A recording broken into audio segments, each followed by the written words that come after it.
Българска социалистическа партия.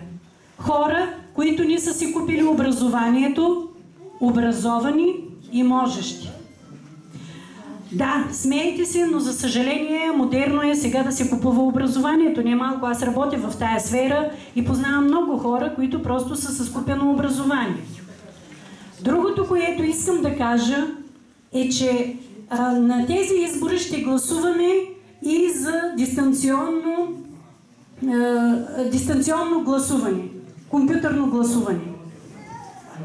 И аз съм възмутена като гражданин, избирател, защото и аз избирам, и аз съм избирател, че в 21 век се предлагат по 20, по 10, по 50 лева и по едно кебабче, бира и така нататък. Това е обидно, защото през тези 4 години 1459 дни се падат, вие ще бъдете гладни, ако се подадете на тези манипулации, ще бъдете гладни, ще нямате осветление по улиците и съвсем други неща. Затова изберете правилните хора. Тези, които мислят, които трябва да работят, тъй като влязохме в Европейския съюз, да се чувстваме европейци и да ни изоставаме просто назад. Гласувайте за Ярослав. Той също е с бюлетина номер 2. И защо трябва да гласувате за инженер Георги Манолов с номер 9 бюлетина? Защото това е човека, когато влизаше като кмет, имаше една програма. Така си спомням, с 13 точки. И тези 13 точки той почти ги е изпълнил. Най-напред започва от санирането на училищата в града. Ние бяхме първите училища, дори в България, които бяха санирани, създадоха една приятна обстановка за възпитание и обучение на децата. Другото, за което трябва да гласувате е, че той запази болницата в Свиленград.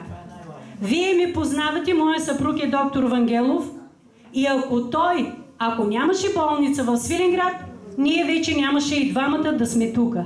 Щяхме да сме някъде навън, към друга държава, да лекува други хора. А сега имате прекрасна възможност, че тук на 30 км, или на колко сте отдалечени от... На 22 км от Свиленград имате достъпна болница, защото Ивайловград, Тополовград, Любимец, селищна система Любимец, това са селищни системи, които нямат болници, и в много други градове с население, каквото е в Свиленградска община, нямат такава придобивка. Всички други неща, които той е направил, вие ги виждате, когато идвате в Свиленград. И не можем да си затворим очите и да ни кажем, че нищо не е направено.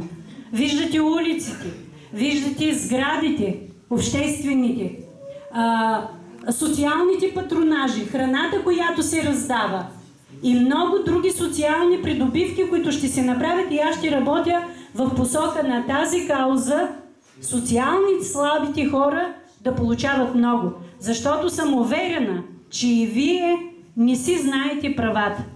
И когато дойда на следващата среща, когато изберете Ярослав, аз просто ще ви запозная точно с това, какво трябва да правите и да си търсите правата.